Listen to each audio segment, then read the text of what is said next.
Longtime viewers of my content know that I love the artist edition format.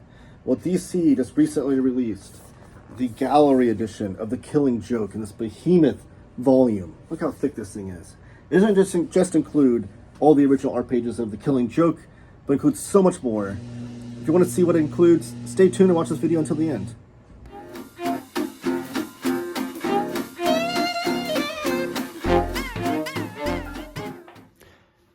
And we're back. My name is Taylor. This is Taylor Talks Comics. Thank you for joining me. Please give the video a thumbs up, comment down below with any of your thoughts, and subscribe if you haven't already. I'm on the road to 3,000 subscribers and I need your help. But commenting, giving me a thumbs up, all that stuff helps me, helps the YouTube algorithm, my videos in the YouTube algorithm, putting my content in front of people's eyeballs that don't know my channel exists. So this is a gallery edition. These are all these artist editions. If you don't know, I have a playlist on my channel if you want to check them out. They're all done true to size of the artwork to the page that the artist drew on. So as an example, this is Frank Miller's Daredevil artist edition. I do have a video on my channel showing this one off. And you can see that this was done on like 11 by 17 paper, which is traditionally the paper that most artists work on now. But you can see the gallery edition for Killing Joke is still taller than and wider than that. I know this was a big one that a lot of people bought last year, was the Batman Year One.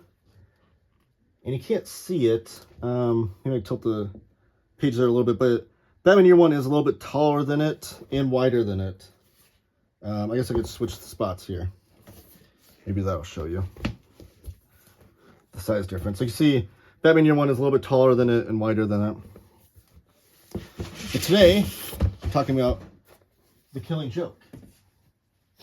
And I do have the Absolute Editions next to it. See, the Absolute Editions, DC's Premier Edition in format. You can see how it looks so tiny compared to the Gallery Edition in itself. But this doesn't just include Killing Joke, like I said. This includes a lot more. You can see the spine is really thick on it. You have the green Killing Joke banner there, Brian Bolland. And these are put up by Graffiti Designs, which is different than the Batman Year One edition. The artist edition was put out by IDW, and Scott Denbier's team did that one. But this is put out by Graffiti Designs, and it looks really, really beautiful. So I'm going to open it up here and show off this baby. Great in papers here. Now the only other gallery edition I have from Graffiti Designs is the League of Extraordinary Gentlemen, which I need to do a video on. I noticed in that one they had all the logos here, but they stopped here because when that gallery edition came out, they didn't go back to this logo yet. So you get a history of all the DC logos, which I guess now they've gone back to this similar image to this one. So maybe they need to update that. I don't know. And then there's the title page. Brian Bolland, Batman the Killing Joke, and other stories and art. That's the important part here, and other stories and art. And this is all that's included. Here's the table of contents.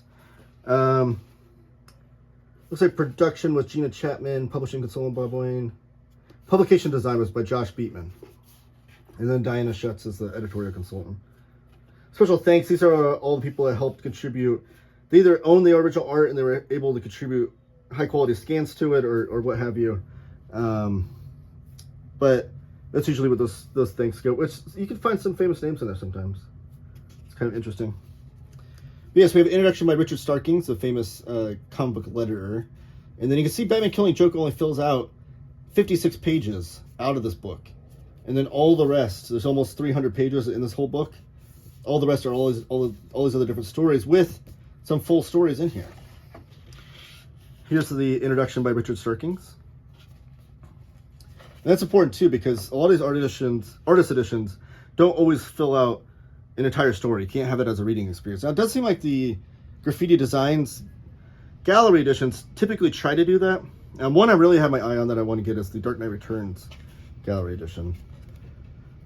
And then I have Ronin as well. That's right. I did a video on the Ronin Gallery Edition.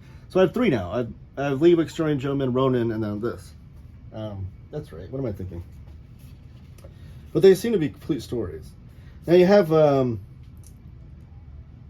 incredible like paragraph here or so that talks about this project in itself and what kind of paper they printed it on and what makes it special. Now here's the famous Killing Joke covers. Now if you have the Absolute Edition, I think it's a really great Absolute Edition because it collects the Killing Joke twice. And what it does is collects the original colors on newsprint. Oh no, okay, so first it's collecting the Brian Bolland recoloring. So if you've ever owned Killing Joke, I'm just going to go over this real quickly. In a collected edition of any sort, it's on slick paper and it's done with these new Brian Bolland colors. Now the original edition of the Killing Joke, while it was on slick paper, they chose for the Absolute Edition to put on this pulpy newsprint, which is really cool. And it has the original John Higgins colors, which I prefer, honestly. I love Brian Bolland. He's one of the greatest comic book artists of all time. But I love these psychedelic John Higgins colors better than the more realistic approach of Brian Bolland's style. And then you get the full script in the back and a lot of other stuff. I'll do another video on this someday because I think it's one of the best Absolute Editions. But I have it out here for comparisons to some of this artwork to show you what we're looking at. But you do get like this clear acetate page, and you get the title image right here, the Killing Joke that was on the cover, which I think. So this is the treatment. Oh, these are the roughs. So you see, originally they have the title right there, but the final cover had this on there, and it said "Smile" right there. And then here's the original art piece. It's absolutely amazing. So the Killing Joke was originally conceived by DC on their larger 8.18 by 10.875 graphic novel line. It was in the prestige format. Panels were made taller by high quality stats. Blah, blah, blah. The original format, the name we're using, 4 pages originally produced, or 100% original art. Okay. So I do know that some of these gallery editions, if they can't find the original art page, to make it still a complete story, they'll do a high quality scan of the line art, the black and white line art, to fill in. I don't know if that's the case on this one. Oh. We're getting like side by side. Oh, wow. Is this for every single page? No way. Okay, it's not for every single page, but is it enough of an example? That's really cool. Okay, so what's happening here is this is the original format of the line art, and then we're getting the original art, so you can see it's a little bit bigger than it. You do some comparisons too. I don't know. It's always interesting to see which art, when you've looked at enough of these artist editions, which artists need a lot of cleanup versus other ones. Which that has like a yellowed tint to it. I don't know if that's a zipatone or if that's like a pasted on tree that he did. You see it's more a little bit more yellowed right there. This is a final image that was done for production. And we have some more side-by-sides. But if you look close on a lot of these, you can notice like if they white out something or if they pasted over something. I'm trying to see if I notice anything. Brian Bolland seems like a pretty clean artist as far as not having a lot of cleanup to do. But you can see right here too in this image, this might have been a paste up right here. He might have redone the figure for Batman. And then on the final image, you can see it. There's no like that awkward line there showing off that pasted up image. Those are some of the idiosyncrasies that you can find in these on the original art pieces. Now it has the lettering right here for the credits. It has like the card suits in between. That looks really cool design touch, but that's not left off of here. So I wonder if they put the credits on a different page.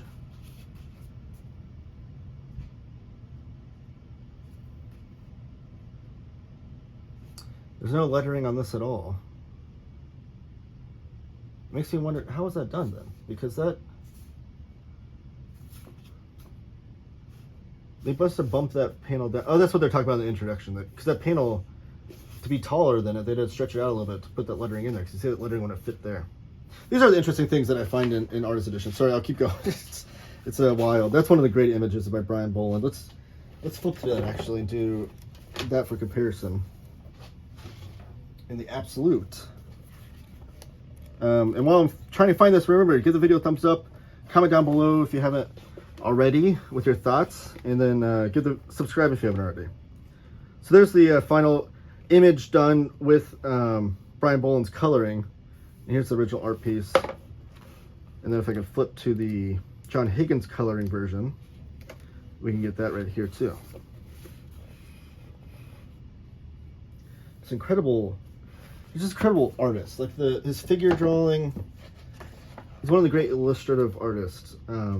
He would have fit right in with like the EC Comics guys back in the day. Those guys with like Johnny Craig, Al Williamson, like those guys that were just such great illustrators. But Brian Bolland came from 2000 AD, where a lot of his work was like Judge Dredd and things. So here they couldn't find this original art piece, so they're not scanned from original art. So this was just a line art page that they found and put it in here, which I think they have done a Killing Joke Noir edition, if I'm not mistaken. So they've already collected it in a high quality black and white edition. Flip through the Killing Joke a little faster. Great Batmobile. Like, it looks like the Dick Sprang era Batmobile. I always loved that. This confrontation with the Joker and Batman inside the funhouse. Scanned from production Blue Line, colored by John Higgins. So this is the John Higgins coloring, which that looks almost better quality than what we got in the Absolute, which again was on that newsprint, which some people have said wasn't the greatest choice because the original comic book was actually on the slick prestige format paper, so it was never actually collected in the newsprint, at least to my knowledge. You can see the coloring hits a little bit differently when it's on this thicker matte paper that's not newsprint. The color doesn't soak in as much, but even like his shoulder right there has more of a pinkish hue, as George Costanza would say.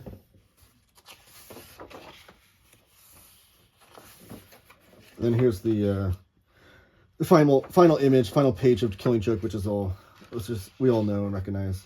So I think this is the back cover image on this book that we're looking at. So now we're getting to the other stories. So again, just to show you how awesome this book is, it's called and advertised as the Killing Joke, but just to show you, this is the Killing Joke, this thickness, and this much is all the other artwork we get for Brian Bolland, which is amazing. That they didn't just stop there, because if they did stop short there, the Killing Joke, and this book would have sold just as well probably, but they really put in a lot of work. So this is written by Arnold Drake, illustrators Brian Bolland. This is the Mystery in Space 115. This is a little short sci-fi story. This is more in line with what Brian Bolland was doing with 2000 AD. Freeway of Fun / Freeway of Fear. This is Outsiders number 8 from 1986. This is a great Outsiders issue. Or backup strip. It's like a Metamorpho story. Princess and the Frog, The Prince and the Witch, Heartthrobs number 1. Oh, he was the writer and illustrator on this one. So The Princess and the Frog. Oh, Matt Hollingsworth colored this. How long ago was this? 91. Okay, I didn't know Matt Hollingsworth was in the comics biz that early. I mean, correct me if I'm wrong, but I think Matt Hollingsworth is the colorist on Preacher, right? Yeah, he's one of the great colorists in comics. An Innocent Guy, Batman Black and White, which is interesting because this was released in the black and white anthology, but we're seeing the original art on this one. So you see how his style evolved, especially drawing Batman, which he's using a lot of Zipatone on this, which is cool. Because remember, in the black and white, when you're using only black and white, it's hard to have color. So one of the ways you cheat that is by having a lot of grayscale or gray values, and Zipatone is one thing that can bring that forth to you. Which that looks like a collage image of a typewriter. And that page is not scanned from original art. Such great artwork. So these aren't in chronological order, though. That's interesting, because this is 1982. Wonder why they chose this order to put them in. But this is Justice League America number 200. Black Canary and Green Arrow with Batman. And they're not scanned from original art. That's like a really bad copy too. That's not even the original black and white line art. That's like almost Xeroxed or something. That's interesting. Batman 400, Chapter 11. Doug Minch was the writer on this one. Some more Batman comics from him.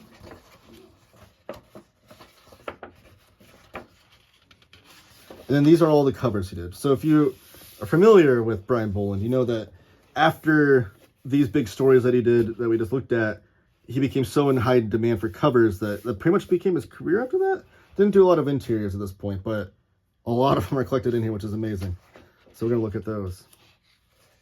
Here's another acetate cover. So you see the original artwork without the trade dress on it, but then you can still look at it with the trade dress if you want, with the acetate on there, which is really cool. Just incredible work. And the compositions of his covers too are great. I had a video on my channel. That's amazing. Oh, so he had to redo this one. So this is amazing. So that character right here, he redid to make her have long hair. So he went back and redid that. So you get the original art with it, and then you see the paste up on it, where they have put this acetate over the top to do the finished cover. I forget what I was even saying before that. Camelot 3000. This is this series. He did do the interior art on this. Do we get full stories in here?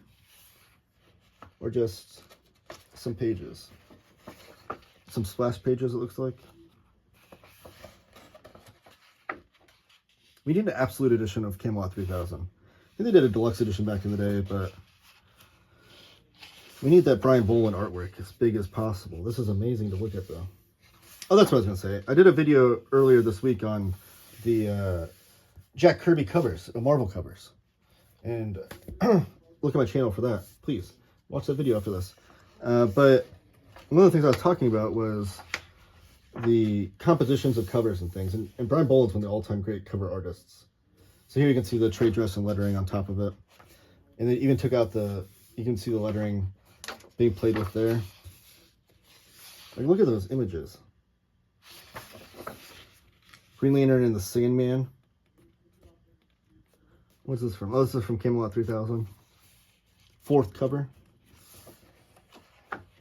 That's one of the interesting things too, just like the marginalia you'll see too on these original art pages to add a little bit of flavor and character to these artist editions. Tales of the Teen Titans, Superman Annual. I'm hoping there's some Doom Patrol in here, because I know he did some Doom Patrol covers. Oh, there's Animal Man. Oh, yes. Grant Morrison's Animal Man. He did, I think, almost all the covers for that run. Maybe not. Here's the famous issue, issue number 5. Really, really incredible stuff. That whole run is just so fun. There's so much character and liveliness in his facial expressions and stuff. Not unlike like Kevin Maguire of like the same era. Just look at that. Man, I can look at this artwork all day. Let me know in the comments what kind of artist edition you would like to. Like, what era of comics or what run of comics would you like to see done in an artist edition? I always love talking about that.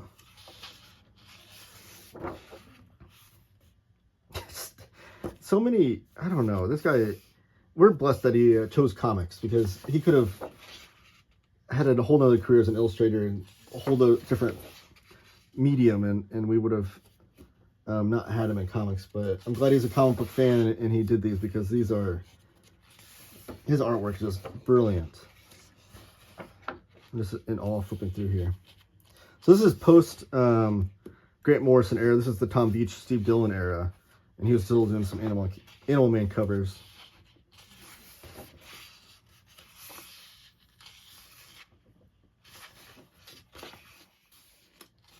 There's Robin. What issue is this? Number 3? Robin number 3? Robin number 5. That Robin era is really frustrating, though, because they kept rebooting it to number 1 so many times. You almost need like the compendium for that to keep track of what's going on in the Robin run and keeping score of what order we did in. So this is the Wonder Woman era. that Brian Bolland was doing covers for. You'll see interesting things like this too. So Brian Bolland took it upon himself he drew the entire body and figure of Wonder Woman, but obviously part of it's being cut off from the cover. But to make sure the figure is right with all the the proportions and things, he wanted to draw the whole thing there. So that's something you only ever see looking at the original art. You'll never see that on that cover.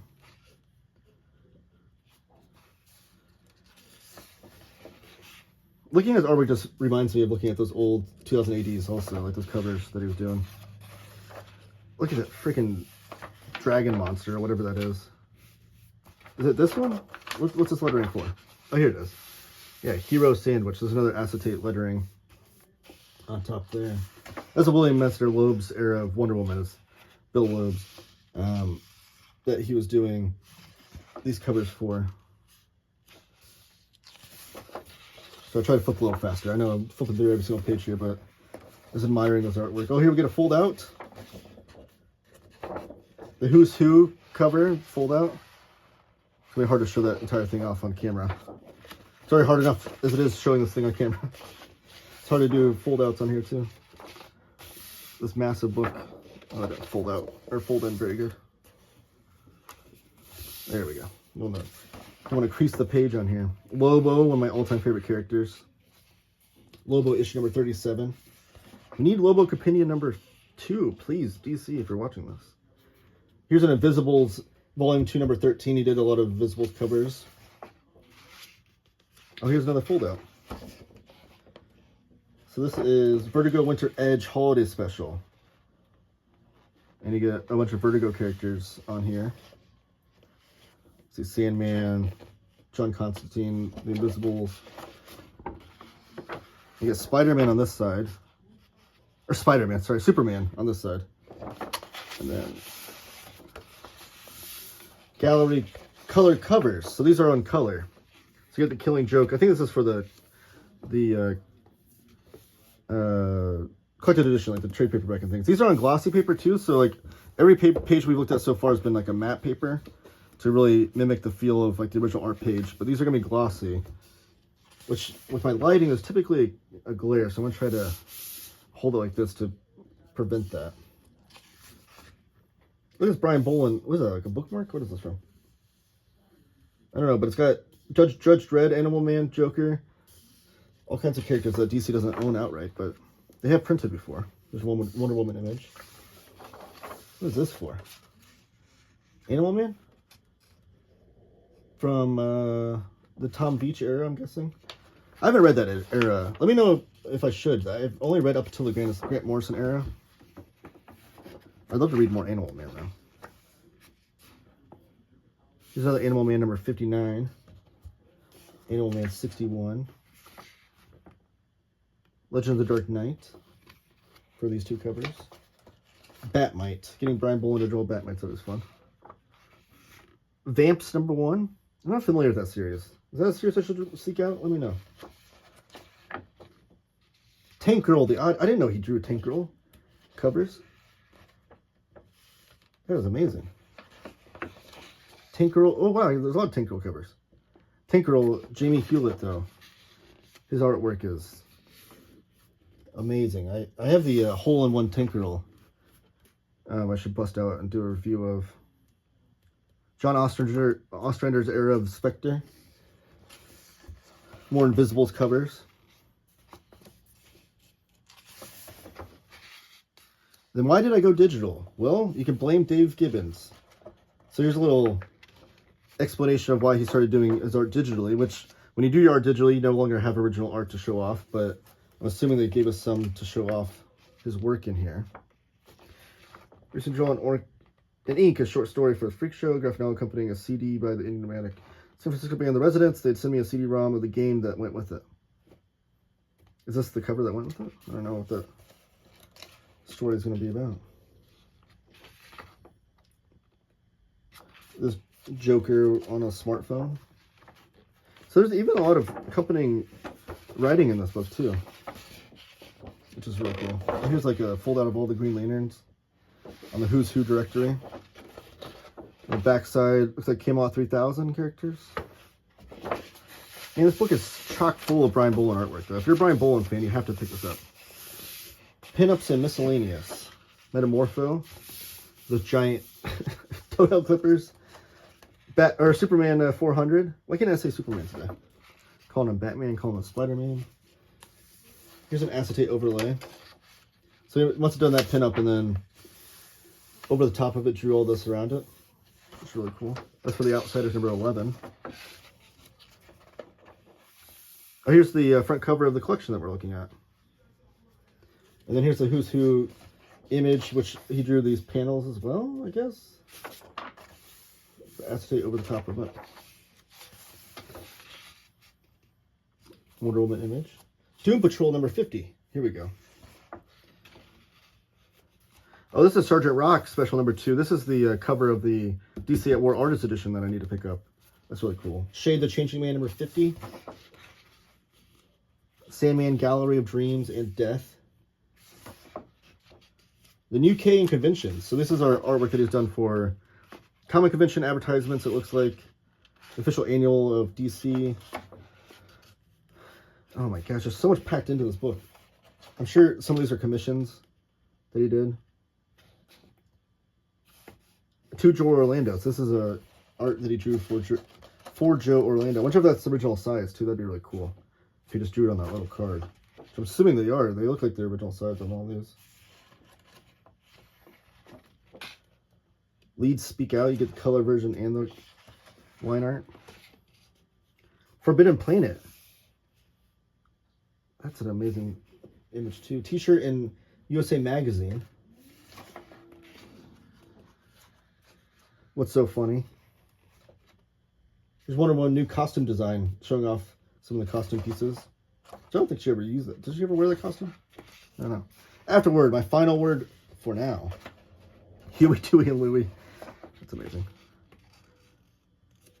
So Dave Gibbons has been a close friend and mentor to me since I had started on Power Man in 1975. Alan became my friend soon after as a result of various events and conventions we jointly attended. So here we're seeing some pencil roughs of The Killing Joke and his final word. And then a little biography of Brian Bolland himself. And then the in papers, which I think are the same. Yeah, they are the same on front and back. Wow, an amazing book though. I could spend a whole other hour on this book, but I don't know if anybody wants to hear me talk anymore. Please comment down below with your thoughts on this. If you're picking this up, if this sold it on you, I'd love to hear that too. It's one of the greatest compliments I can ever receive is when someone's like, hey, you sold me on this book. But this is an amazing package, amazing book. I can't recommend it enough. Go seek it out. You can buy it at Organic Price Books. I have promo codes down below where you can save some money on that. And again, just a thick, chock full book of Brian Bolland artwork. I know 2008 did the Apex edition, which is like their version of the artist edition for his 2008 / Judge Dredd artwork, which I missed out on, unfortunately. I would love to have that, but this will be a great companion to that. Thank you guys for watching. Just keep talking comics.